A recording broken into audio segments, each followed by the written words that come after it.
Welcome back नाज़रीन। Programme का बाकायदा आगाज़ करेंगे। मैं हूं आपके साथ शीरीन जुल्फा। नाज़रीन, आज आईने पाकिस्तान, दस्तूर पाकिस्तान, कॉन्स्टिट्यूशन ऑफ पाकिस्तान, जिसकी गोल्डन जुबली के तौर पर आज इसे कमेमोरेट किया गया और पार्लियामेंट का मुश्तरका इजलास कॉल आउट हुआ। जॉइंट सेशन था जिस पर मुख्तलिफ अरकान की जानिब से अपनी अपनी राय का इजहार भी किया गया। वज़ीर आज़म शहबाज शरीफ की जानिब से पार्लियामान को एड्रेस किया गया। चेयरमैन पाकिस्तान पीपल्स पार्टी बिलावल भुट्टो ज़रदारी की जानिब से ऐवान को एड्रेस किया गया।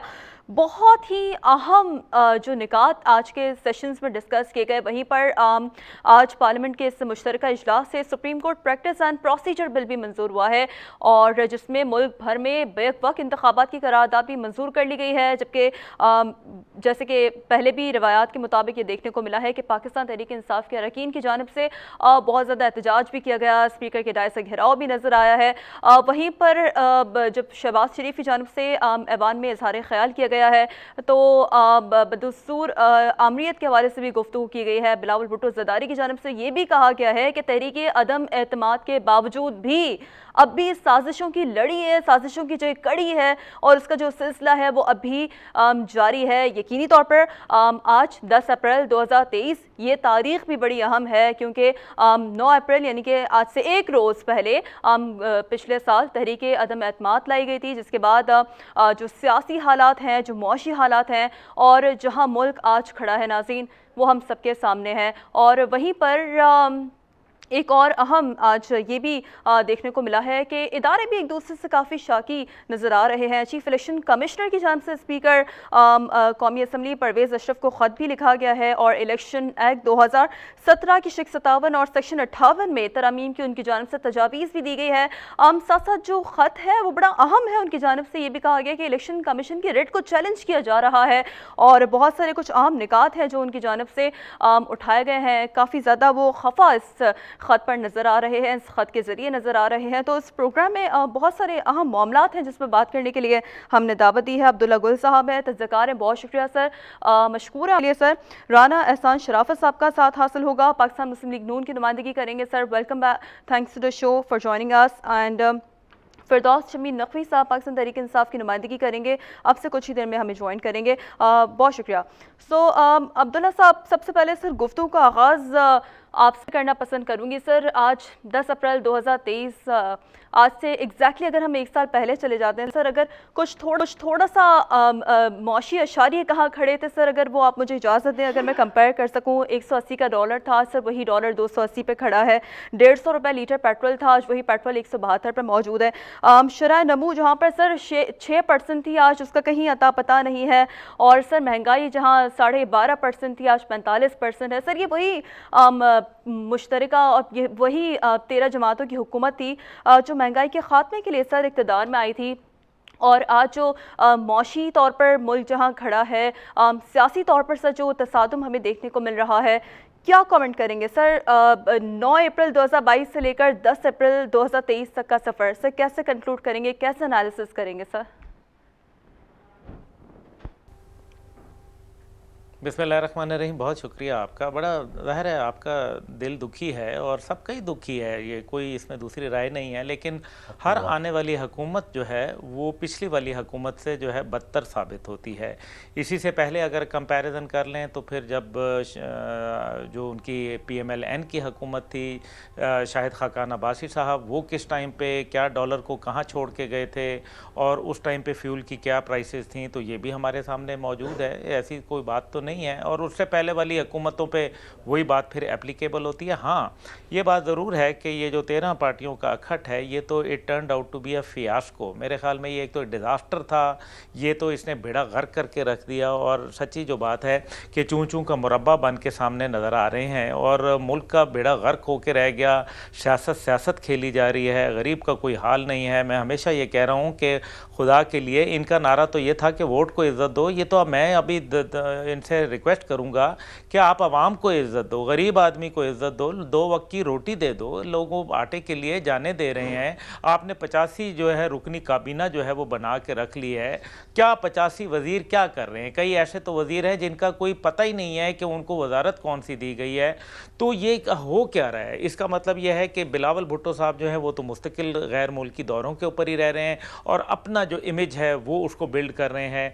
आज के दिन जो है यकीनन आज से एक साल साल पहले की सूरत हाल जो थी वो बहुत डिफरेंट थी। लेकिन ये भी हकीकत है कि क्या हमें ये नहीं मालूम कि हमने जो कर्ज़े लिए, बैरूनी कर्ज़े लिए पिछली हुकूमत में, और उसके बाद 10-10 लाख हमने जो है वो हेल्थ कार्ड पे दे दिया, तो ये कहाँ की दानिशमंदाना हिकमत अमली थी? क्योंकि आपने जब अपने वोट बनाने के लिए हेल्थ कार्ड दिए तो नतीजा ये निकलता है कि पाकिस्तानी कौमी ख़जाने के ऊपर नुकसान पड़ता है, वो आप और मुझे जो है वो मुख्तलिफ हीले बहानों से जो है अदा करना पड़ता है। लेकिन ये है अब्दुल्ला वो साहब, तल्ख जब ये हकीकत। लेकिन फैसला लिया हकीकत गया यह था है कि तहरीक मौजूदा अदम जो एतमाद सूरत लाने का, हाल है अब्दुल्ला साहब, और आज तो जिस उस तरह वक्त भी से हालात कोई बहुत ज्यादा साजगार नहीं थे सर पाकिस्तान के लिए। 3 साल पाकिस्तान तहरीक इंसाफ के दौर हुकूमत में भी जो 50 लाख घर, 5 करोड़ नौकरियों का नहीं, सर जो बिल्कुल वादा नहीं था, जो बोल रहे हैं वो उनकी नहीं आ पाकिस्तान रही। तहरीक इंसाफ की जो हुकूमत थी वो सर पूरा नहीं कर पाई थी। यही वजह बताई गई थी कि महंगाई के खिलाफ एहतजाज किया गया था, जिसको खत्म करने के लिए सर ये PTM 13 जमाती जो है वो ये आए सारे के सारे। तो सर ये जो रेपरकशंस हमें फेस करना पड़े हैं, आप समझते हैं कि बड़ी उजलत में ये फैसला किया गया था तहरीक अदम एतमाद के हवाले से? बिलखुसूस अगर मुद्दत पूरी करने दी जाती है as per the constitution sir Pakistan Tehreek Insaf को, तो आज शायद कुछ हालात बेहतर होते कंपैरेटिवली। ये बहुत सारी बातें दरमियान में आई हैं और बहुत सारे लोगों की ये सोच है कि वो तो अपनी मौत खुद ही मर रहे थे, तो फिर आपने जो है दरमियान में क्यों टांग अड़ाई। लेकिन मैं समझता हूँ कि कुछ मुल्की सालमियत के हवाले से ऐसे मामलात थे और ख़ास तौर पे इदारों के ऊपर जिस तरीके से एक तनकीद का निशाना बनाया जा रहा था, और ख़ास तौर पर बड़ी वाज़ेह मैं आपको बताऊँ कि जब ISI ने एपॉलिटिकल होने का फ़ैसला कर लिया या अफवाज पाकिस्तान ने, और 20 नवंबर 2021 के बाद जो सूरत हाल थी वो यकसर तब्दील हो गई। जो इत्तेहादी थे पहले उनको जो है वो स्टेट के इदारे जो है वो उनके ऊपर दबाव डाला करते थे, उनके साथ मामलात करते थे, और हुकूमत के जो मामलात थे उनको भी चलाने में मदद देते थे। और इसका तो इकरार ख़ुद इमरान खान साहब जो है वो मुतअद्दिद दफ़ा कह चुके हैं। ये तक कहा कि बिल पास होने के लिए हमें जो है वो बाकायदा रियासती इदारों को जो है वो कहना पड़ता था और फिर लोग जो है वो बिल पास करवाते थे। हालांकि उनकी तो उस टाइम पे हुकूमत थी, लेकिन क्योंकि इमरान खान साहब ने अपना लोगों के साथ जो एक हुकूमती मामलात थे, जो उनके सियासी मामलात थे, जो पार्टी मामलात थे, ये सब अगर इदारे ही उसके अंदर उनकी ईमा के ऊपर काम हो रहा था, इमरान खान साहब की ईमा के ऊपर, तो फिर इसका मतलब है कि मामलात तो बहुत दूर तक जा चुके थे। और जब वो एपॉलिटिकल हुए तो नतीजा ये हुआ कि तमाम का तमाम जो सेटअप था वो धड़ाम से आन गिरा, और जितने भी उनके इत्तेहादी और थे फिर उनको ये इल्जामात की मौका बारिश मिल होती गया रही। क्योंकि बिल्कुल वो हमसे अब्दुल्ला साहब, नालान थे। यकीनी तौर पर उनको इल्जामात जब देने को मौका तो मिला सर एक उन्होंने दूसरे को देखा सब कि जी तैयार है, इदारे लेकिन न्यूट्रल हो गए हैं जिम्मेदारी इस कबूल मामले पे, करने को आज एक इसलिए साल बाद भी कोई तैयार नहीं है।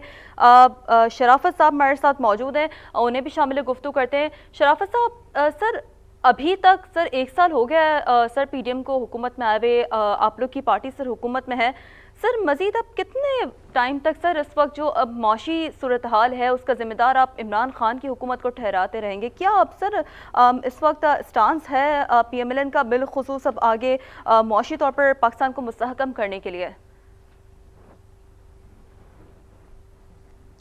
औज़ुबिल्लाहिमिनश्शैतानिर्रजीम, बिस्मिल्लाहिर्रहमानिर्रहीम। पहली बात तो आपका शुक्रिया शरी, आपने मुझे दावत दी इस प्रोग्राम के लिए। और सेकेंडली अब्दुल्ला गुल साहब की मैं गुफ्तगू नहीं सुन सका, कोई आवाज़ का प्रॉब्लम था, तो मुझे लाइक मेन फॉर्मेट का नहीं पता। लेकिन जो आपने सवाल किया है, देखें जब जो सियासत है ना वो हमेशा इक़्तिदार में रह के नहीं होती, वो अपोजिशन में भी रहते हुए जो है ना बहुत अच्छी मुल्क की खिदमत की जा सकती है। लेकिन PTI का, इमरान खान साहब का ये वतीरा है कि सिर्फ उन्हें सियासत तभी करनी है जब इक़्तिदार हो। देखिए आपने बात की 1 साल के दरमियान की, हमने भी 3 साल अपोजिशन में बैठ के जो है वो इनको अफोर्ड किया, इनकी बातें सुनी, इनकी पॉलिसी पे पॉजिटिव तनकीद की। अब वक्त था कि लाइक अगर इनके साथ इनके इत्तेहादी साथ छोड़ गए हुए थे और इनके ये अपना जो अक्सरियत है वो ऐवान में खो चुके हुए थे, तो इनको 1 साल जो है वो अपोजिशन करनी चाहिए थी और हम पे पॉजिटिव तनकीद करते। देखिए अफरा तफरी का आलम ना होता तो शायद आज अब मुल्क के ये हालात ना होते। अभी आपने कुछ कंपैरिजन किया लाइक पिछले साल से लेकर और इस साल का था। अगर इसी तरह मैं कंपैरिजन करूं 2018 से का और मार्च 2022 का, तो वो टोटली डिफरेंट है। हमें काम करने का मौका ही नहीं दिया गया। उसके बाद देखें जिन शराइ पे इन्होंने IMF से पैसे लिए थे वो इतने लाइक ये फ्रस्ट्रेट हो गए थे कि उन्होंने उनकी हर शर्त मान ली। देखिए मुल्क आज भी चल रहा है, हमें पैसों की ज़रूरत है, बिल्कुल ज़रूरत है हमें पैसों की, लेकिन मुल्क आज भी चल रहा है, हम उनकी तमाम शराइत पूरी कर चुके हैं। लेकिन अभी तक 1 साल से इमरान खान साहब ने जो है वो अफरा तफरी का आलम पैदा किया हुआ है। लेकिन शराफत साहब कोई नजरिया आप लोगों का मैच होना हो सर, कोई नजरिया मैच होना हो, मुझे इस बात का क्रेडिट देने दें सर कि ये वाली जो बात आपने की है ना सर कि हमें काम करने का मौका नहीं दिया गया। इमरान खान भी सर जब 3 साल दौरे इक़्तिदार में थे वो भी यही बात करते थे कि हमें काम करने का मौका नहीं दिया गया। नहीं, हमें तो देखें एक एक पंडोरा बॉक्स खुलता है, दूसरा अगला पंडोरा बॉक्स हमारे लिए तैयार होता है इमरान खान साहब का। क्या किसी ने पूछा इमरान खान साहब से कि क्या ज़रूरत थी उनको ये पंजाब असम्बली और केपी की असम्बली डिसॉल्व करने की? उन किसी एक फर्द वाहिद की ख्वाहिश के ऊपर आप लोगों ने प्रेशराइज नहीं किया था सर? पंजाब में और केपी में गवर्नमेंट नहीं थी? क्या ये अवाम की अवाम की खिदमत नहीं कर सकते थे? क्या इलेक्शन अपने जो है वो वक्त पे होते तो मुल्क आज इस बुढ़ान में ना होता? आज हम माशी बातें कर रहे होते, आज हम अवाम की फलाह की बातें कर रहे होते। तो मेरी बहन मेरे सारे मेरे लिए कायदे एहतराम है, लेकिन आज हम इस मुल्क को हमने खुद इस मुसीबत शराफत साहब लेकिन इस बात को तो एक्सेप्ट करेंगे ना सर कि ये असेंबली रिजॉल्व करने का सबसे ज्यादा प्रेशर सर आप लोगों की जानिब, सर पाकिस्तान पीपल्स पार्टी की जानिब से गया है, PMLN की जानिब से गया है कि असेंबली रिजॉल्व करके दिखा दे। डिस्कशन के सिलसिले को यहीं से आगे बढ़ाएंगे। नाज़रीन ब्रेक लेना कहा जा रहा है, stay with us. Welcome back नाज़रीन, डिस्कशन के सिलसिले को आगे बढ़ाते हैं। राना साहब सर मैं मौका दूंगी सर, आप ब्रेक से पहले जो गुफ्तगू कर रहे थे आप वो मुकम्मल कर लें। जी सर। बस मैं इतना ही कहना चाह रहा था कि लाइक इलेक्शंस का जो अभी कानून पास हो गया हुआ है, जो आज असम्बली में हुआ वो हमने पहले भी नहीं देखा, लेकिन ये जो कुछ किया गया एक मजबूरी में किया गया, क्योंकि एक फ़र्द वाहिद की अना के लिए ऐसा कभी नहीं होगा। जो होगा वो कंसेंसस से होगा, आवाम की बेहतरी के लिए होगा। और अब उसके बाद जो एक फ़ैसला आया है वो ऑलरेडी आगे अब वो फ़ैसला आ चुका है, उस पर हम अब जो है अपनी ऑब्जर्वेशन दे सकते हैं। वो 4-3 से जो है वो रिजेक्ट हो चुका था, उस पर कमेंट्स अब आ चुके हैं। दूसरी कोर्ट ने भी इस पर कमेंट्स पास कर दिए हुए हैं। तो आज अगर सुप्रीम कोर्ट ने हमसे फंड्स के पैसे मांगे थे तो आज हमने वो लाइक असम्बली के सामने रख दिया है, लाइक बिल पेश कर दिया है। जो सारी जमातों का फैसला होगा, तमाम अरकान पार्लियामेंट का फैसला होगा, वो हमारा फैसला होगा इंशाअल्लाह। ठीक, शराफत साहब यकीनी तौर पर तख्ते लाहौर का जो एक अहम तरीन फैसला है सर, जितना वो इम्पोर्टेंट है यकीनी तौर पर है, लेकिन सर आइन तो आप लोगों के लिए सुप्रीम है। तो सर जितना कंसर्न आप लोगों को पंजाब इंतखाबात के लिए उतना ज़्यादा कंसर्न आप लोगों को खैबर पख्तूनख्वा इंतखाबात के लिए होना चाहिए, लेकिन वो इंटरेस्ट नज़र नहीं आ रहा। शराफत साहब नहीं, हम बराबर में खड़े हैं, क्योंकि केपी की अभी तारीख नहीं आई और उसके लिए पंजाब के अंदर ये जो है जिसको ये तख्ते लाहौर हमारे लिए बोलते हैं, उसके लिए एक डेट आ चुकी हुई थी और उस पर फिर उसका फैसला आ चुका हुआ था। तो इसलिए उसका टॉपिक ज़्यादा डिस्कस हो रहा है। केपी के जो इंतखाबात है वो भी इतने इंपॉर्टेंट है जितने पंजाब के इंतखाबात इंपॉर्टेंट। ठीक है, अब्दुल्ला साहब सर आप किस तरीके से देखते हैं, क्या समझते हैं कि सर ये जो सारी लड़ाई इस वक्त चल रही है इंतखाबात को लेकर, क्या ये जो मसाइल हैं सर इस वक्त जिनसे हम दो चार हैं, इन तमाम मसाइल का सिर्फ इलेक्शन में है?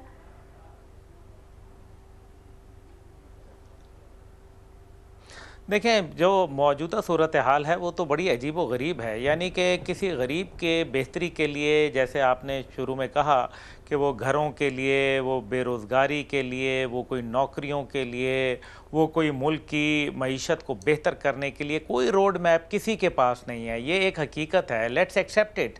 और इसका मसला ये है कि जिस निज़ाम में ये लोग काम कर रहे हैं वो निज़ाम फ़ेल हो चुका है, और ये निज़ाम जो है वो रोज़ाना इसके जो मेरे ख़्याल में शाखसाने हैं वो हमें नज़र आ रहे हैं। अब जो एक इदारे, अब जो उसके साथ मुंसलिक इदारे हैं उनके ऊपर एक तरफ जो है कौमी सलामती के इदारों के ऊपर कीचड़ उछाला जा रहा है, तो जो कानून व इंसाफ बांटते हैं उनके अंदर एक बड़ा वाज़े दरार जो है वो नज़र आ रही है। इसका मतलब यह है कि ये तो सब कुछ लपेट लेगा। आज काजी फ़ाइज़ ईसा साहब जो हैं वो वहाँ गए हैं। देखना यह है कि क्या बाकी जजों को भी दावत दी गई थी, और अगर दी गई थी तो फिर वो क्यों नहीं आए, और अगर नहीं दी गई थी तो फिर क्यों नहीं दी गई थी। ये एक बड़ा अहम सवाल है। लेकिन दूसरी तरफ बात यह है कि अगर इसी तरीके से अदलिया की रिफ्ट रही, आपस में जो है कोऑर्डिनेशन नहीं रही, और एक ही जो नज़र आती है कि नून लीग ही फ्रंट के ऊपर PDM के अंदर खेल रही है और बाकी पार्टियां जो हैं वो बिल्कुल खामोशी से बैठी हुई हैं। अभी आपने और अब तो सर इलेक्शन कमीशन भी कह रहा है, सर चीफ इलेक्शन कमिश्नर की जानिब से आज खत जो लिखा गया है, बहुत सारे इवेंट्स का हवाला देते हुए, डस्का इंतखाबात का जैसा बिलखुसूस हवाला देते हुए वो खत में उनकी जानिब से मेंशन किया गया है कि किस हद तक कहाँ किस इवेंट्स में जब वो इलेक्शन कमीशन की रेट को चैलेंज किया गया। सर इस सिनेरियो में रहते हुए अगर इंतखाबात होते भी हैं तब भी सर जो उसकी शफाफियत है उस पर एक बहुत बड़ा सवालिया निशान उठ सकता है अब्दुल्ला साहब। ये सवाल ही नहीं पैदा होता। शफाफ इलेक्शन तो आप बिल्कुल भूल जाएं ना। शफाफ इसलिए नहीं हो सकते क्योंकि अभी जिस तरह से इलेक्शन कमीशन ने कहा है, लेकिन दूसरी तरफ एक और बड़ी अहमियत की बात है और वो है इलेक्शन कमीशन का ये ख़त लिखना। क्या ये सोच समझ के ख़त लिखा गया है? क्या ये किसी की जो हुकूमती मशावरत के साथ लिखा गया है ताकि अपने आप को अदलिया के जो एक आताब है उससे बचाया जाए, या कोई और इसके पीछे अवामिल हैं? ये तो वक्त बताएगा। लेकिन फ़िलहाल तो यही नज़र आ रहा है कि इलेक्शन कमीशन जो है वो भी मेरा ख्याल है कि जो मौजूदा सूरत हाल है उसके अंदर उनकी ये जो रिजर्वेशन है, और जो कि मैं समझता हूँ काफ़ी हद तक दुरुस्त भी है कि मुल्क के अंदर एक ही वक्त में इंतखाबात हों तो बेहतर है, वरना हर बार पंजाब और KPK की जो असम्बली है वो दूसरे के ऊपर असरअंदाज होगा। और जाहिर है पंजाब जो है आपको मालूम है कि वह हुकूमतें बनाता है और जो मरकज़ के अंदर हुकूमत उसके अंदर एक बहुत बड़ा किरदार पंजाब का होता है।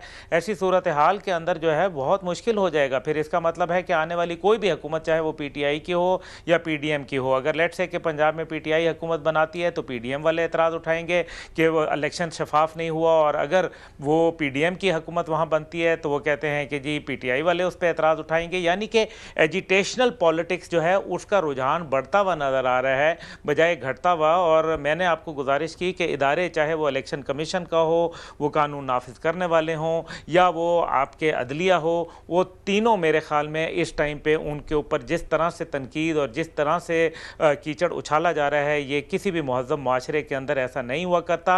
सियासत के लिए रियासत की कुर्बानी जो है वो किसी सूरत मेरे ख्याल में नहीं होनी चाहिए। यही वो पैगाम है जो हमारे लोगों को समझना चाहिए। और मौरूसियत की सियासत जो है वो आप देख लें, कोई मतलब पिछले कितने सालों से यही सिस्टम चला आ रहा है। 50 साल आइन को हो गए हैं। मुझे बताएं कि आम आदमी जो है वो क्या इलेक्शन में जीत के आ सका है? क्योंकि यहाँ तो for the elite by the elite of the elite हो गया मामला। ये for the people by the people of the people वाले तो बात ही नहीं रही।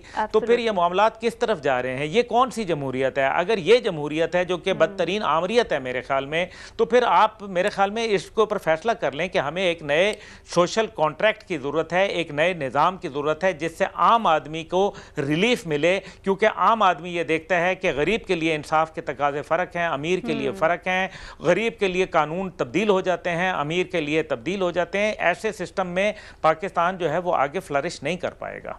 बिल्कुल ठीक है। शराफत साहब, इस वक्त सर जो सिनेरियो है सर बादी नज़र में ये इस तरह से लग रहा है सर इस वक्त जो जंग है वो फाइट टू द फिनिश की है। शराफत साहब, बड़े ही अनफॉर्चुनेटली मुझे ये कोट करना पड़ रहा है क्योंकि यकीनी तौर पर जो एक तरह से जो पाकिस्तान तहरीक इंसाफ की जानिब से जिस तरह का रवैया अपनाया गया सर, वैसे ये रवैया सर जिस तरीके से मुकदमात के हवाले से हो या दीगर मामलात के हवाले से सर पाकिस्तान मुस्लिम लीग नून की जानिब से, हुकूमत की जानिब से बिलखुसूस इत्तेहादी भी आप लोगों के साथ अपनाया जा रहा है। सर इस रवैये को मद्देनज़र रखते हुए अब हम अगर बात करें सर मुज़ाकरात की, आज तो साबिक़ सदर आसिफ ज़रदारी ने भी वज़ीर आज़म को ये मशवरा दिया है कि टेबल टॉक होनी चाहिए। आप समझते हैं कि इस माहौल में टेबल टॉक को आगे बढ़ाया जा सकता है शराफत साहब?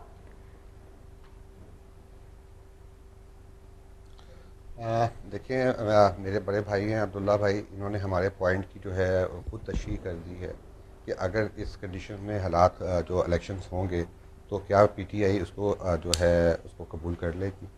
यही मौक़िफ़ हमारा है कि एक टाइम में पूरे मुल्क में इलेक्शन होनी चाहिए ताकि निगरान गवर्नमेंट हो और आने वाले 5 साल जो हैं उसके लिए हम अपनी सियासत को छोड़ के आवाम के लिए कुछ कर सकते हैं। लेकिन यही बात समझ नहीं आ रही। लेकिन अगर ये चीज़ बहुत क्लियर हो जाती आज से 1 हफ़्ता पहले, 2 हफ़्ता पहले, जितना इंतशार इस मुल्क में फैला हुआ है, अगर फुल कोर्ट बैठ जाता और यही फैसला देता और यही फैसला आता, उसको मनोवन हर बंदा कबूल करता, क्योंकि उसमें KP के, कोयटा के, कराची के, पंजाब के जजेस बन बैठे हुए हैं। एक वाज़िया पैगाम जो है वो उनकी तरफ से आवाम को मिल जाता। तो मेरा ख्याल है कि इस किस्म की जो है इंतशार कभी भी ना होता। और जैसे मेरे भाई ने कहा कि सियासत के लिए रियासत की कुर्बानी नहीं, हमने बहुत बहुत ततामुल से काम लिया। हमने हमेशा जो है सब्र का दामन हाथ से नहीं छोड़ा। हमने हमारे एक लीडर से लेकर एक कारकुन तक ने जेलें काटी, और आज अगर इन्होंने साबित करना होता तो 3 साल का अरसा इनके पास मौजूद था। हमारी मरीम बीबी ने, हमजा शहबाज साहब ने, शहबाज शरीफ साहब ने, ख्वाजा साद रफ़ीक साहब ने, सलमान रफ़ीक साहब ने, और अपना जो हमारे prime minister, ex prime minister हैं, उन्होंने सब ने जेलें काटी। हमने सब्र का दामन नहीं छोड़ा। लेकिन आज एक लाडले की बात पे हम उसके एक ख्वाहिश के ऊपर जो है वो आइन को तोड़, किसी ने पूछा कि ये असम्बली किसकी, इसकी वजूहात तोड़ने की क्या थी? अगर इसी पे खुद नोटिस ले लिया जाता, यही अवाम को बता दिया जाता कि या यहाँ पे पंजाब में और केपी के में जो है वो हालात साजगार नहीं थे, यहाँ पे लॉ एंड ऑर्डर ठीक नहीं था, किस वजह, बेसिक वजह जो है अवाम को बतानी चाहिए थी, तो शायद आज भी हम इनके साथ होते।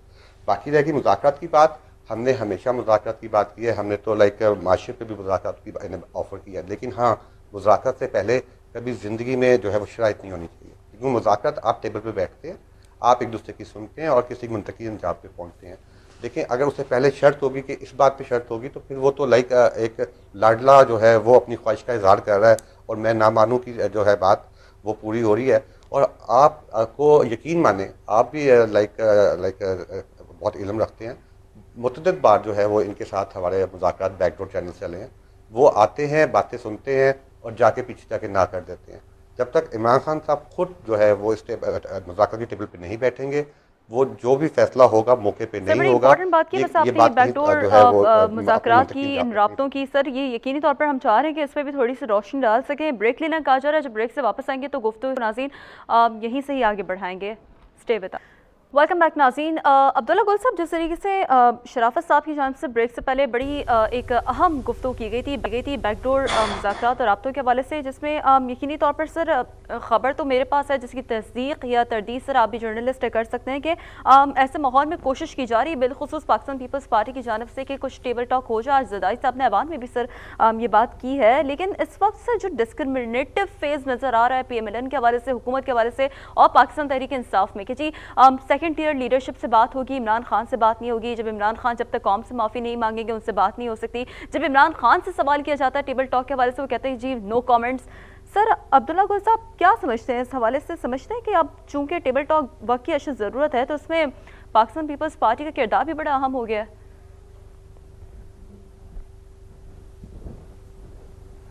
देखिए, जहाँ तक ताल्लुक़ है, मेरे ख़्याल में थोड़ा सा हाज़मे का मसला है सब की तरफ, और चीज़ों को हज़म नहीं किया जा सकता। बैकडोर चैनल्स जो हैं वो यूज़ किए जाते हैं, तो उसके अंदर कॉन्फिडेंस बड़ा ज़रूरी होता है, एक दूसरे का राज रखना इंतहाई अहम होता है। आप सरकारी एहलकारों से मिले, आपने जो है फट जो है वो उसके बाद रात को उगल दिया, तो कॉन्फिडेंस कहाँ गया? आप जो है वो सदर मुमलिकत के साथ उनकी मुलाकात हुई, बाजवा साहब के साथ, वो आपने सारी बात जो है वो निकाल बाहर कर दी। उसके बाद आपको याद होगा कि जब एम्पायर की उंगली की बात हुई, तो वो जब धरना था, तो वो धरने के अंदर फिर क्या हुआ कि जनरल राहील शरीफ साहब ने अभी बुलाया नहीं, तो आपने पब्लिक के सामने जाके बात कर दी कि जी मुझे जो है वो तो जनरल राहील शरीफ ने बुलाया। तो फिर ये आप क्या, मतलब ये किस किस्म का तिफलाना मेरे ख्याल में एटीट्यूड है? और दूसरी तरफ जो है, एक तरफ कह रहे थे असेंबली में आओ, जब असेंबली में आते हैं तो इस्तीफ़े जो है वो कबूल कर लिए जाते हैं, जब मतलब एक अजीब घिचमिच सा मामला बना हुआ है। ये जो कहते हैं ना सांझे की हंडिया ये चौराहे में फूटती है, मसला ये है। इसलिए जो आपके पास वो लोग जो जाएंगे, अगर आप एक तरफ अता तारड़ साहब रखेंगे और दूसरी तरफ फवाद चौधरी रखेंगे, तो फिर नतीजा कहाँ निकलेगा, क्या निकलेगा, वो आप भी जानती हैं, मैं भी जानता हूं।